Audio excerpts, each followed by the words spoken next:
국민의힘 김기현 대표가 이른바 연포탕 행보에 속도를 내고 있습니다. 당권 경쟁자였던 안철수 의원, 황교안 전 대표와의 만남에 이어서 오늘은 당대표로 당선된 지 일주일 만에 민주당 이재명 대표를 예방했는데요. 한편 민주당은 이재명 대표의 체포동의안에 이어 이 대표 측근의 사망까지 당 내용이 커지자 공천 TF를 띄우면서 수습에 힘쓰는 모습입니다. 여러 가지 정치권 이슈들 짚어보겠습니다. 김행 전 국민의힘 비대위원, 김현정 더불어민주당 대변인 나오셨습니다. 어서 오시죠. 네, 반갑습니다. 네, 일단 오늘 김기현 대표와 이재명 대표의 만남이 이루어졌습니다. 김기현 신임 당대표가 당선된 지 일주일 만이고요. 여야 대표가 만난 건 6개월 만인데 두 사람의 만남의 모습을 보니까 웃음이 이어지더라고요. 어떻게 보셨어요? 일단 우리 당도 새 지도부가 이제 출범했으니까 긍정적인 결과를 갖고 왔으면 좋겠습니다. 네, 짧은 소회를 또 밝혀주셨는데 네. 민주당 입장에서는 아무래도 계속해서 협치를 많이 얘기해 왔었기 때문에 이번 만남이 또 소회가 남다를 것 같은데요. 평가를 해보시자면요. 여야 대표가 정말 오래간만에 만난 것 네. 같아요. 이재명 대표 취임하고 처음 아마 만난 거로 제가 알고 있거든요. 두 분이 이제 만나서 민생을 가장 강조를 하셨기 때문에 지금 경제 민생이 너무 어렵잖아요. 그래서 경제 민생에 있어서는 여야가 좀 협치하는 모습을 진짜로 좀 보여줬으면 좋겠다. 그런 말씀을 좀 드려요. 네. 근데 오늘 이제 두 분이서 한 10분 정도 이렇게 만나셨는데 거기에서 이제 그 전에도 우리 이재명 대표께서 여당에게 제안한 내용들이 있었거든요. 실제로 정치가 이제 국민의 삶을 나아지게 하는 것이 이제 본령인데 그러기 위해서는 적어도 여야 간에 공통된 내용들, 서로가 이견이 없는 내용들에 대해서는 같이 협치하면서 추진해 나갈 필요가 있지 않느냐라는 해서 제안한 것들이 있거든요. 예를 들면 지난 대선 때 양 후보가 공통적으로 공약한 내용들이 있거든요. 그거를 실천하는 여야 간의 이제 공통 공약 실천단을 구성하자. 그리고 지금 경제 민생이 대단히 어려운데 이게 정부 여당의 힘만으로는 되는 게 아니잖아요. 야당 협치도 필요하기 때문에 그렇게 여야 간의 비상경제 회의체도 만들자. 이런 제안들을 그전에도 했었고 오늘 또다시 했거든요.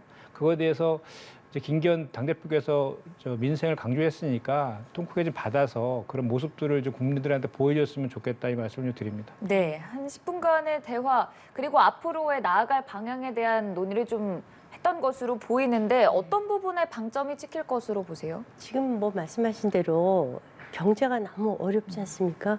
여야 협치 너무 중요하죠. 우리 김현정 대변인 지역구가 평택이시래요. 오늘 방금 전에 그 경기 남부에 반도체 클러스터 조성한다. 아주 대대적으로 저희가 지금 반도체 경쟁력을 계속 잃어가고 있지 않습니까?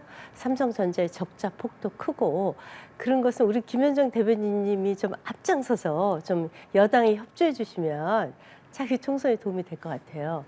다만 이제 이번 여야 대표께서 만나는 것과 그 이재명 대표의 사법 리스크는 별개의 문제다. 그렇다고 사법 리스크가 없어지는 것은 아니다라는 점을 다시 한번 좀 말씀을 드리고 싶고요.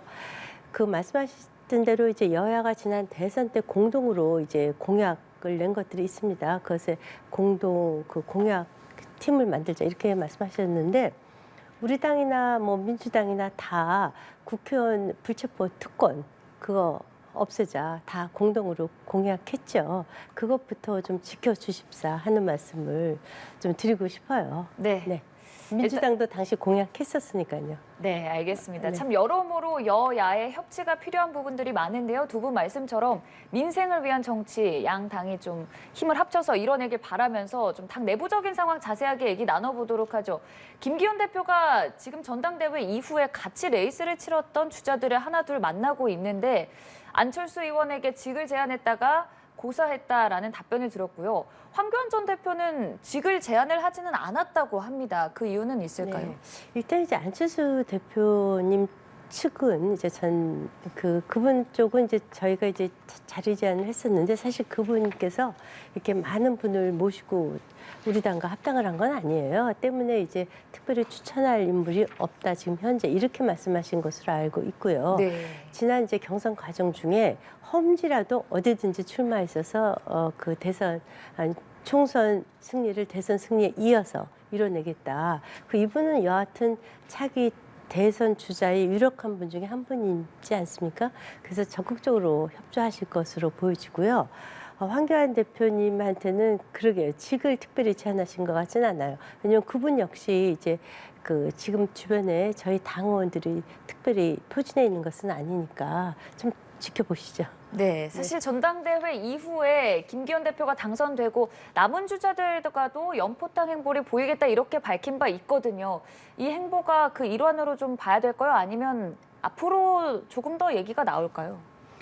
제가 봤을 때는 그 전대 이후에 저희가 그 전에 좀 예상했던 그런 후유증 그런 것들이 지금 여진들이 지금 남아 있는 그런 과정에서 그걸 좀 해소하려고 하는 행보들을 보이는 건데 실질적으로 그게 잘 안 되고 있는 것이죠.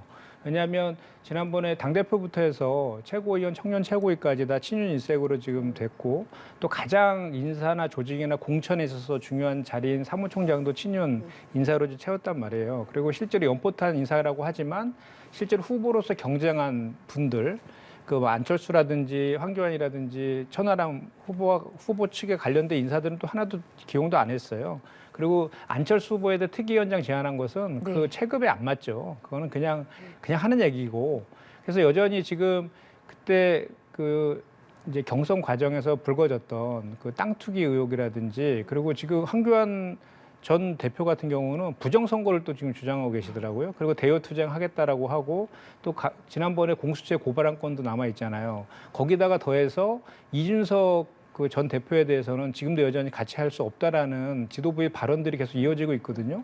그런 차원에서 봤을 때 안철수 후보는 차기 대선을 꿈꾸는 사람이라서 지금처럼 이렇게 토사구팽된 상황에서 향후에 앞으로 본인이 어떤 스탠스를 가져가야 될 것인가에 대한 고민에 빠져 있는 것 같고 황교안 전 대표 같은 경우는 부정선거를 주장하고 있고 땅 투기 의혹에 대해서 대여 투쟁하겠다고 선언을 했기 때문에 그 기조를 이제 이어갈 가능성이 높다라고 보고요. 또 천하람 전 후보 같은 경우에는 이준석 전 대표와 같이 호흡을 맞춰서 선거를 치렀잖아요. 그런데 당에서 이준석 그 전 대표에 대해서는 같이 못하겠다라는 그런 뉘앙스로 얘기를 하고 있는 상황에서 섣불리 지금 그 당 지도부랑 같이 화합하는 모습을 보이기는 부담이 상당히 있다 이렇게 볼 수밖에 없죠. 네. 그리고 이제 조금 전에 제가 이제 지역구가 평택이 있어서 제 걱정을 해주셔가지고 제가 그 반도체와 관련해서 좀 한 말씀 좀 드리면요. 네. 지금 가장 큰 문제는 저희 세계 최대의 반도체 공장이 평택 캠퍼스에 저희 지역구에 있거든요. 지금 가장 큰 문제는 미국에서 추진하는 반도체 지원법이에요. 거기에 보면 중국에서 가장 반도체 수출이 많은데 그 중국과의 수출을 하지 못하도록 하는 조항들이 들어있거든요. 지난번에 IRA 인플레이션 감축법 때문에 우리나라 전기차 시장이 대단히 피해를 많이 봤잖아요. 이번에 반도체 지원법이 통과되면 그것보다 훨씬 더 큰 피해가 우리 대한민국 반도체 시장에 오기 때문에 그걸 반드시 막아야 된다는 말씀을 좀 드리고 그리고 이제 반도체 설비 투자와 관련해서 지난 말씀하신 반도체 관련 법안 그거는 3월 달에 여야가 합의해서 처리하기로 했어요.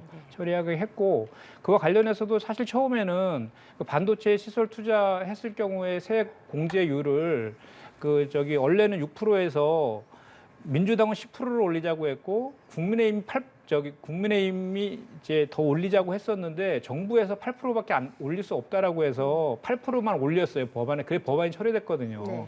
그런데 그 이후에 윤석열 대통령이 한마디에 다시 재검토가 들어가는 사안이에요. 그래서 요거는 3월 달 안에 여야가 합의를 처리 아마 될 것 같아요. 네, 너무 다행이에요. 예, 그건 잘 된 것 같은데 알겠습니다. 반도체 지원법은 꼭 좀 막아주십시오. 네, 네. 아무튼 뭐 그걸 여야가 특히 이제 지난번에 윤 대통령께서 뭐 정부에서 이제 법인세, 그 감세 3%그 얘기도 이제 국제 경제사회에서 살기 위한 그런 조치였었는데 네, 알겠습니다. 그런 것에 대해서도 좀 여야가 머리를 맞대면 너무 좋을 것 같아요. 네, 민생을 위한 여야 행보 기대해 보면서 국민의힘은 일단은 안철수 의원, 황교안 전 대표와 뭐 직을 제안했든 안 했든 결과적으로는 지금 당장 신임 지도부와 함께하지 않는 양상으로 가닥이 잡힌 것으로 보입니다.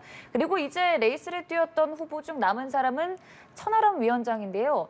친 이준석계로 분류되다 보니까 지금 당 내부적으로도 이준석 전 대표와 엮이면서 좀 의견이 엇갈리는 것 같습니다. 내부 분위기 어떻습니까? 글쎄, 뭐 저는 이제 개인적으로 이준석 전 대표와 천하람 후보와는 조금 결이 다르다고 네. 저는 판단하고 있어요. 그런데 이제 이준석 전 대표께서는 나는 빼라 이렇게 분명하게 얘기를 하셨어요, 먼저. 그래서 저희가 어떻게 뭐 품을 수도 없고요. 또 하나는 이제 이 경선을 하면 항상 후유증이 남게 마련입니다. 그런 마련에서는 그래도 비교적 빠르게 당이 봉합되고 있다. 이런 말씀을 좀 드리고 싶어요. 네. 이준석 전 대표가 스스로 나는 앉지 말라 했다는 말은 그러면은 그대로 각자 가자 이렇게 이준석 대표께서 얘기하셨죠. 네, 각자라고 하면 어떤 방향으로 흘러갈까요? 글쎄 모르겠어요. 그리고 또 이준석 전 대표에 대한 이제 그분 역시 이제 사법적인 판단을 좀 기다려셔야 되는 입장이에요. 왜냐하면 가세현이 무죄 판결을 받았고 무죄 판결을 받았다면 이제 이분이 지금 무고죄로 지금 기소가 되어 있는 상황이기 때문에 저는 아무튼 좋게 해결되면 정말 좋겠다 이런 생각은 갖고 있습니다. 그러니까 그럼에도 불구하고 이제 이런 것들이 다 좀 정리가 돼야죠. 네.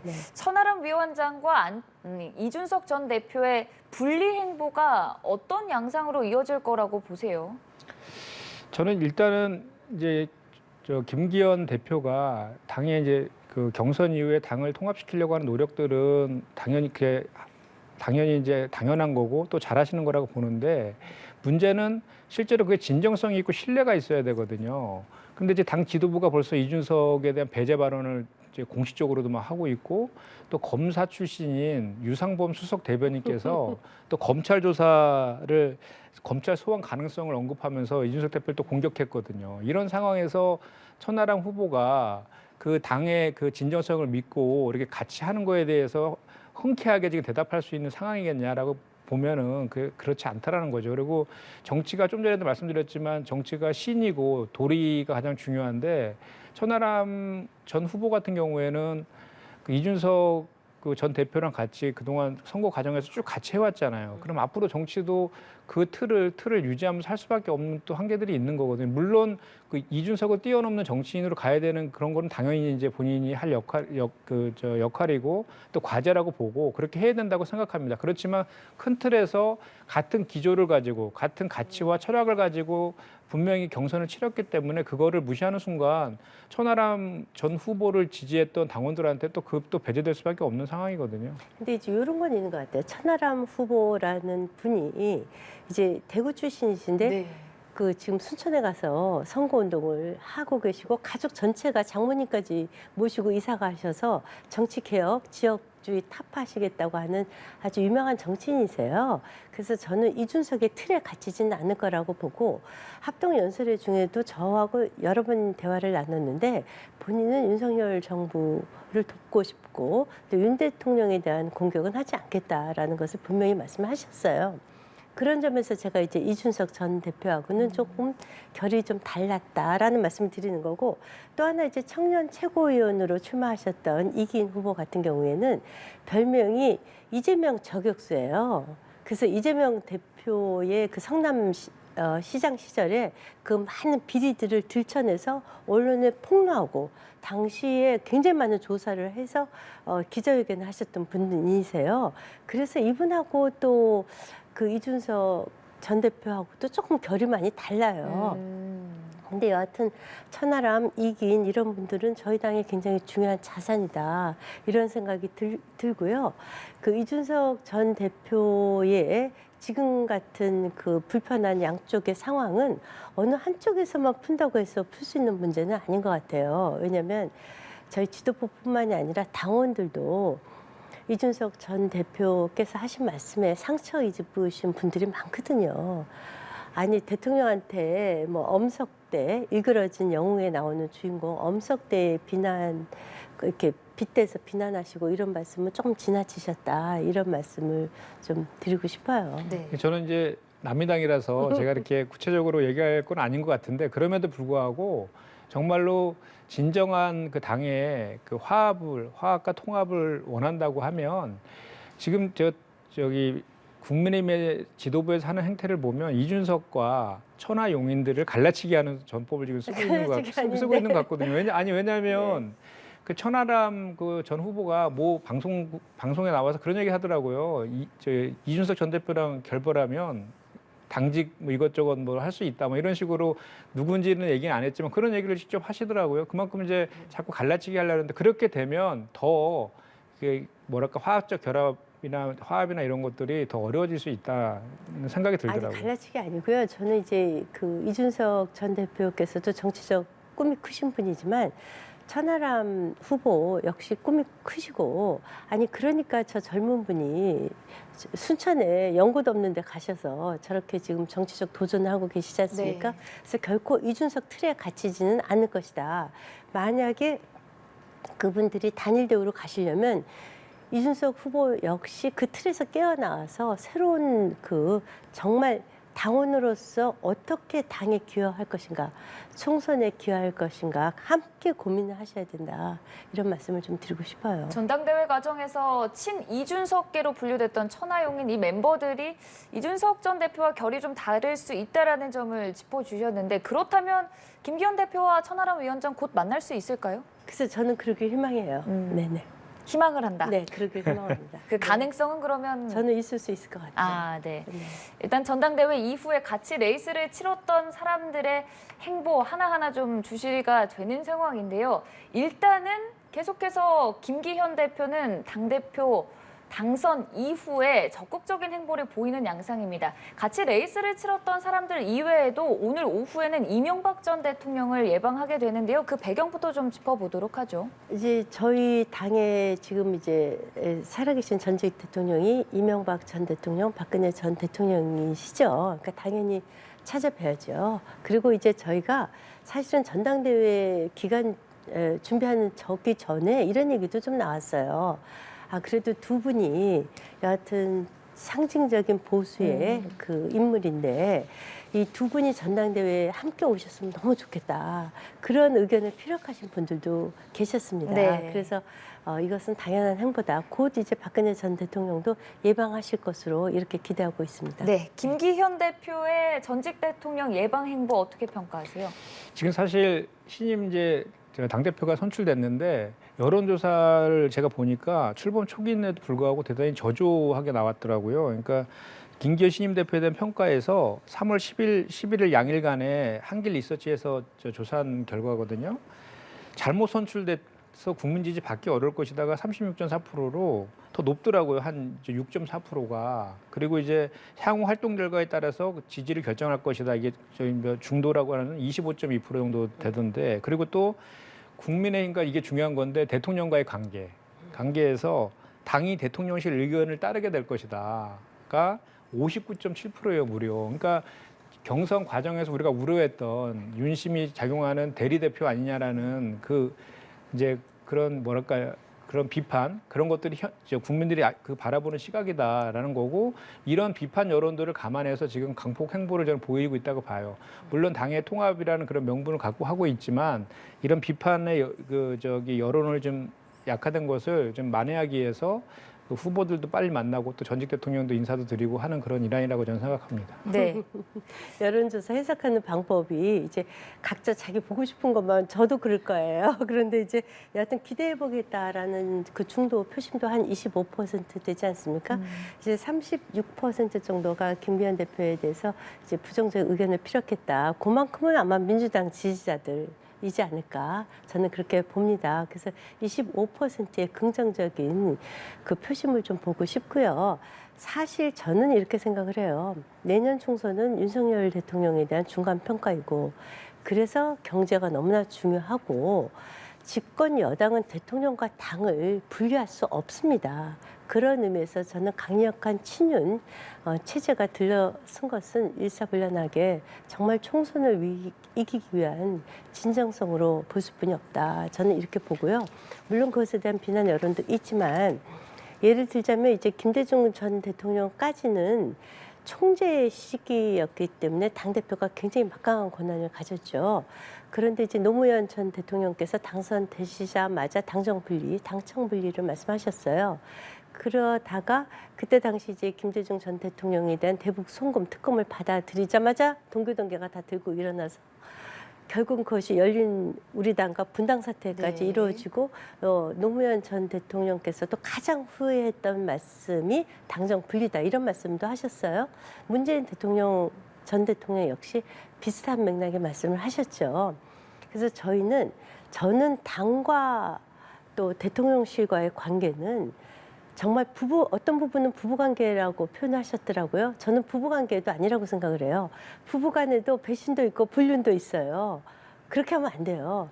집권 여당은 특히 대통령은 5년 단임 임기제입니다. 5년 동안 국민이 책임지라고 명령을 내린 거예요. 국민 명령이. 그 책임을 대통령은 반드시 완수해야 되거든요. 그럼 당과 대통령은 이와 인범 그 입술처럼 뛸 수 없는 관계예요. 그래서 저는 강력한 친윤 지도 체제가 들어선 것은 그만큼 책임 정치하겠다는 의지다. 이렇게 이해해 주시고요. 저희가 총선도 이기고 반드시 경제 살려내도록 정말 혼신의 노력을 다하겠습니다. 근데 이제 네. 그 일반적인 그 관점에서 보면 그 말씀이 맞죠. 당정 간에 협치해서 정권의 성공을 위해서 같이 노력해야 되는 건 맞는데 문제는 국정 운영을 잘할 수 있도록 당이 또 견인하고 협조해야 되는 거잖아요. 근데 지금 국정 운영 지지도가 다시 30%대로 지금 또 다시 떨어졌어요. 그러니까 국정 운영에 대한 비판적인 그 여론들이 대단히 높아지고 있거든요, 다시. 네. 그러면 그랬을 때 그 공당인 여당의 대표가 네. 대통령에게 민심을 잘 전달하고 네. 잘못된 국정 운영의 방향이나 이런 것들에 대해서는 의견도 좀 개진도 하면서 네. 또 그 경제나 민생을 살리기 위해서는 야당과의 협치도 필요하니 야당 대표도 좀 만나셔라. 이런 조언들도 좀 하시면서 이런 역할들을 해야지 그걸 바탕으로 해서 총선에서 승리할 수 있는 거예요. 왜냐하면 네. 총선은 정권 심판론이 될 수밖에 없거든요. 그럼요. 네. 그런 차원에서 보면 오늘 발표된 주요한 그 여론조사 2개가 있어서 제가 좀 말씀을 좀 드리면요. 그 12일하고 13일 사이에서 한 거거든요. 그 RN서치하고 조앤 CNI에서 한 것인데 RN서치 같은 경우는 정당 지지도가요. 민주당이 47.7%고 국민의힘이 38%예요. 네. 그 10% 차이가 좀 네. 벌어졌습니다. 그리고 조앤 CNI 같은 경우도 45.6%하고 38.3%예요. 네. 민주당이 훨씬 앞섰어요. 그리고 그 차기 그 총선에서 어느 당을 찍을 것이냐에 대해서 야당을 찍겠다가 55%고요. 여당 찍겠다가 38.9%밖에 안 됩니다. 지금 제가 말씀드린 그런데 중도랑 무당층으로 가면 더 벌어져요.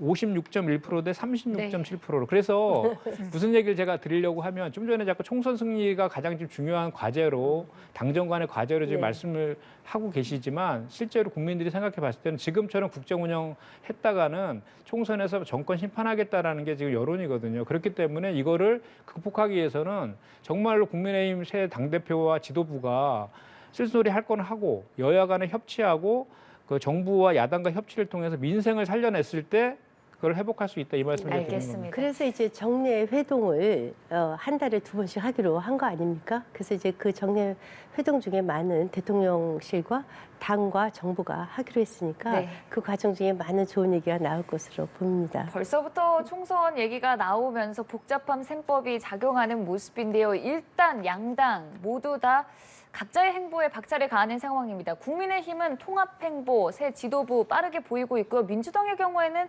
내홍 수습을 위해서 계속해서 행보 보이는 상황입니다. 이재명 대표가 관련해서 강성 지지자들에게 조금 자제를 요청하면서 또 그 이전에 있었던 전 비서실장의 사망에 대한 유감을 표명하기도 했거든요. 그 입장 표명 다시 한번 좀 짚어보도록 할까요?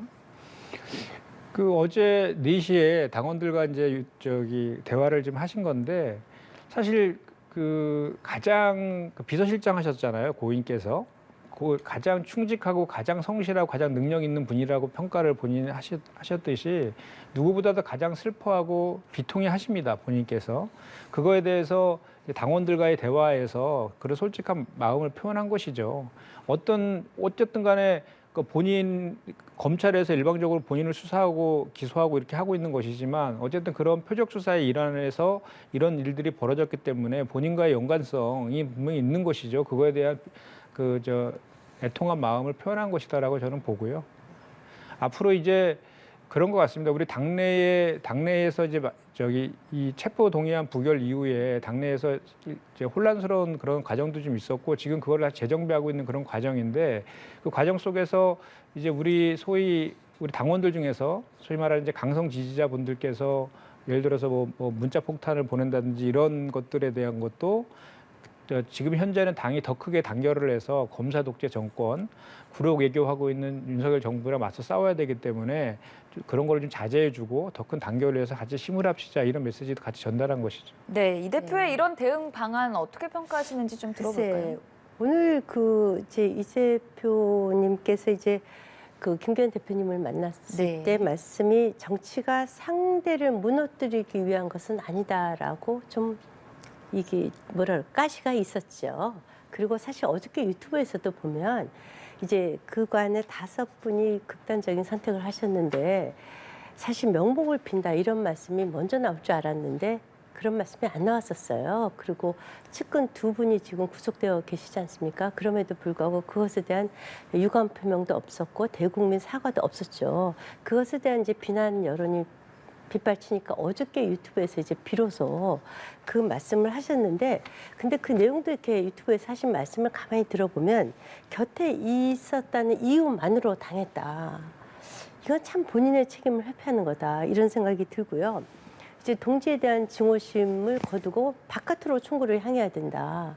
그냥 단순히 그 5번째 그분에 대한 애도만 표했었으면 진정성이 좀 느껴졌을 텐데 그렇지 못했다라는 생각이 들고 또 하나 무슨 수를 써서라도 이겨야 한다. 총선에서 이 말씀은 이제 본인 주도로 총선을 치르겠다라는 그 확고한 의지를 드러내셨다. 이렇게 해석할 수뿐이 없거든요. 이런 마련에서 이분의 그 진정성을 믿기는 좀 어렵다. 이런 생각이 저는 듭니다. 아마 많은 분들이 어저께 유튜브 방송을 보시면 진정성을 느끼긴 좀 어렵다라고 저는 느꼈을 것 같아요. 네. 근데 지금 저희가 한 고인의 죽음을 너무 정치 도구화시키는 거는 정말 아닌 것 같아요. 제가 봤을 때는. 일단은 그렇죠. 당연히. 일단 사람이 이제 극단적 선택을 하셨잖아요. 그러면 그 극단 선택하는 원인을 찾아 들어가야 되는 거고 그것은 수사 과정에서 그런 선택을 했고 유서에도 그런 내용들이 뭐 그 유서가 사실인지 아닌지 몰라요. 왜냐하면 경찰에서 유출하지 않으면 나올 수 없는 내용들이 일부 흘러나왔기 때문에 추측으로 말씀드린 거지만 그분이 그 조작 수사 때문에 힘들었다라는 표현도 있고 여러 가지 표현들이 있잖아요. 그러니까 어쨌든 간에 중요한 것은 고인의 극단적 선택을 한 원인을 찾으려면 수사 과정에서 강압 수사라든지 또는 피의 사실 공표 등으로 인해서 이분이 극단적 선택을 한 원인이 아닌가에 대한 그 수사부터 먼저 선행돼야 되는 게 맞죠. 그래서 그런 것을 위해서 저 가혹행위라든지 뭐 직권남용이라든지 이런 거를 수사하기 위해서 공수처가 있는 것이니까 공수처에서 이건 반드시 수사해서 밝혀야 된다라고 저는 생각하고요. 그래서 이거를 정쟁화시키거나 정치 도구화시키는 정말 거는 맞습니다. 제가 볼 때 아닌 것 저 같아요. 정말 그래서 제가 김현정 대변인을 좋아하는데요. 정말 이거 정치 도구화 하면 안 되거든요. 그런데 이제 그 5번째 그분 발표가 나자마자 첫 일성이 그 검찰이 칼춤을 추고 미친 칼춤을 추고 있다. 아니 이것이 바로 정치적 악용이지 않습니까? 저는 그래도 첫 일성이 고인에 대한 명복과 가족에 대한 애도를 표한다. 이렇게 나올 줄 알았어요. 그러니까 오죽하면 시대전환의 조정훈 대표님은 조문부터 가시라. 이렇게 얘기를 하셨겠어요. 그리고 저희는 이제 정말 여야 모두 이제 이재명 대표의 그 사법 리스크는 법에 맡겼으면 좋겠어요. 더 이상 이제 방탄하지 말고 정말 민생이 어렵거든요. 제가 직접 들은 건 아닌데 이제 언론 보도 보니까 천하람 후보가 그 언론에서 이런 말씀을 했대요. 민주당은 진짜 선거만큼은 진심인 정당이다. 그래서 우리가 꼭 이겨야 된다. 뭐 이런 말씀도 하셨대요. 저는 민주당이 선거에 꼭 이기기 위해서 더더군다나 169분이 지역에서 진다는 것은 있을 수가 없다고 민주당에서 생각을 할 거예요. 있었던 걸 뺏기니까. 그래서 저희 당이 정말 정신 바짝 차려야겠다. 이런 생각을 합니다. 바짝 그러니까 차리고. 이제 조금 전에 뭐 조문 뭐 이런 얘기 막 하셔서 그때 그 돌아가시고 다음 날 그 경기도 의회에서 현장 최고위 열렸거든요. 저도 그때 같이 참석을 했거든요.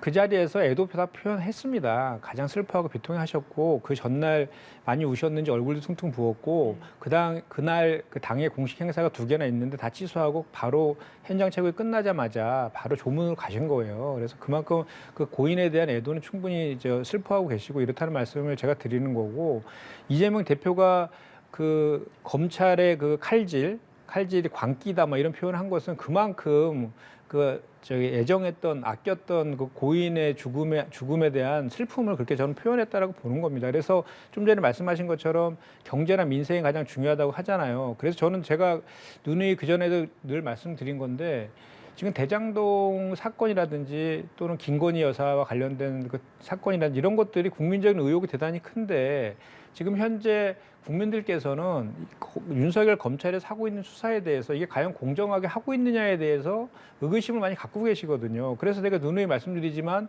이거는 이제 저 특검에 좀 맡기고 여야는 정치권은 좀 특검에 이건 맡겨서 공정한 수사가 진행되도록 하고 여야는 좀 협치해서 민생과 경제를 살린 쪽으로 가면 어떻겠냐라는 말씀을 제가 대표에서 계속 드리는 겁니다. 그래서 얘기인데 너무 잘 아시다시피 수사 진행 중인 거를 왜 자꾸 특검을 가자고 하는지 모르겠어요. 지금 이재명 대표님과 관련된 모든 의혹들을 수사 진행 중이지 않습니까? 수사 결과가 정말 미진하고 납득할 수 없으면 특검을 하는 거죠. 김건희 여사님에 대한 도이치모터스 사건도 지금 재판 중이지 않습니까? 그걸 지켜보지 않고 그걸 또 특검을 하자고 하고 그러니까 방탄 얘기가 자꾸 나오는 거고요.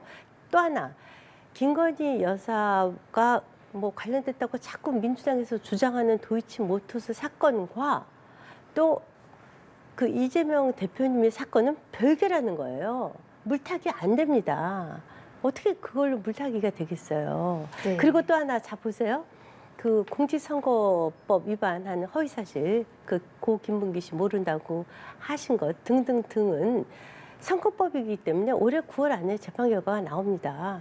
그러니까 그동안 재판도 받으시고 추가 기소건들도 지금 많지 않습니까? 그래서 이거로 물타기 하시면서 민생에 좀 발목 잡지 마시고 제발 이제 진짜 우리가 여야 모두 다 국민을 위해서 정치하는 거잖아요. 그러니까 정말 민생 국회로 돌아갔으면 좋겠어요. 그러니까 제가 지금 드릴 말씀이 그거예요. 그러니까 지금 현재 수사와 기소돼서 재판받고 있는 것들에 대해서는 다 소환조사에 응하고 재판에도 참석하고 다 성실히 응하고 계시잖아요. 그러니까 네. 그거를 너무 이제 그런 수사와 재판에 그러면 남겨두고 국민의힘이나 여당은 너무 그걸 정쟁화시켜서 공세거리로 만들려고 하지 말고 민생 경제에는 협치하는 모습을 보여달라는 거고요. 또 민주주의가 태행하고 선택적 법치라는 비판이 많이 있잖아요. 제대로 수사하지 않고 있는 그거에 대해서는 특검을 통해서 그 공정하게 수사하자. 이것이 이제 저희 민주당 입장이니까 그렇게 같이 했으면 좋겠다. 예, 그 수사 말씀을 단 드립니다. 후에 그리고 만약에 제가 하나 여쭙고 싶어요. 또 다시 체포 동의안이 국회로 또 갈 수 있어요. 그럼 또 불체포 특권 이용할 건가요, 민주당은? 또 부결할 그 건가요? 내용을 보고 판단해야 되겠죠. 네. 네. 그런 것부터 좀 국민적 부담을 좀 덜어주셨으면 좋겠다. 참 체포동의안 표결 그리고 전 비서실장의 사망까지 그 여진이 좀 계속해서 이어지다 보니 이 대표 입장에서도 내홍을 수습하려고 안간힘을 쓰는 상황인데요. 일단 민주당 내에서는 공천 TF라는 새로운 아젠다가 또 등장하기도 했고요. 이와 관련해서 이 대표가 오늘 의원들의 모임 더 미래 간담회에 참석해 입장을 낼지 앞으로의 청사진에 대한 얘기, 지금의 우려에 대한 얘기 어떤 얘기들을 좀 내놓을까요?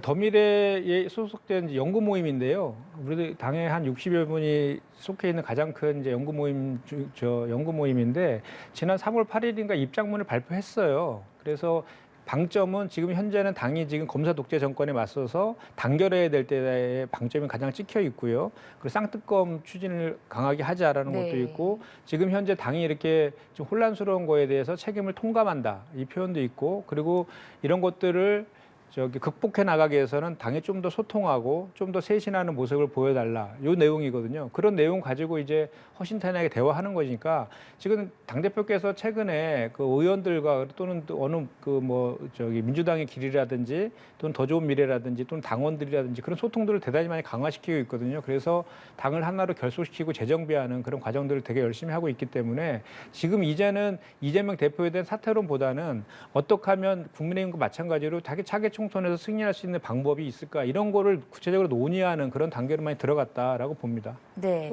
그렇다면 바깥에서 보시기에 이재명 대표가 공천 TF에 이른바 비명계를 좀 많이 포함시킨 것에 대해서는 비명계가 좀 받아들이면서 이 내용을 수습하는 방안으로 작용할 수 있게 될 거라고 보세요. 글쎄 민주당의 이상민 의원님께서 당장 말씀하셨잖아요. 그분들 넣었다고 실질적으로 무슨 권한이 있냐 바로 받아치셨더라고요. 아마 이제 급하니까 기본적으로 지금 비명계와 친명계가 공천 갖고 싸우지 않습니까? 실제로 지금 친명계 의원이 주류이고 그분들의 지역구에 가면 지금 거기는 뭐 괜찮은데 소위 말하는 비명계의 지역구에 가면 그 다른 사람들과 거기에 도전하려고 하는 그 출마자들, 소위 이재명계의 사람들과 개딸들이 막 현수막 붙여서 사퇴하라 막 이런 데는 거 아니에요? 그래서 내부적으로 공천 싸움이 지금 심각한 상황이죠. 그래서 저는 이제 제 말보다는 오죽하면 민주당의 이상민 최다선 의원인 것 같아요. 그분께서도 다 그 본인의 그 사법 리스크를 그 덮기 위한 미봉책이다라고 지금 의심하고 계신 거 아닙니까? 그러니까 조홍천 의원님께서도 물러나라고 얘기하고 계시고, 그래서 근본적으로 정치인은 책임을 져야 되지 않습니까? 윤석열 대통령 책임 정치 하시려고 지금 확실한 지도체제 구축하셨습니다. 5년이라는 임기 중에 국민들이 내린 지엄한 명령이 있기 때문에 마찬가지로 이재명 대표님께서도 진정한 책임 정치는 이 책임 정치에 통감하시고 물러나시는 것이 정답이다. 이렇게 봅니다. 알겠습니다. 책임 정치 말씀하시니까 윤석열 대통령이 미래를 위한 결단이다. 그 지난 대선의 공약을 실천한 것이다라고 했던 우리 사법 주권도 포기하고 헌법을 유린했던 국민의 가슴을 아주 대못질을 한 알겠습니다. 강제징용 제3자 변제 그것부터 처리하세요. 네, 지금까지 할 말이 너무 많아서 안타깝네요. 네, 지금까지 김현정 대변인 김행전 비대위원과 함께했습니다. 고맙습니다. 감사합니다.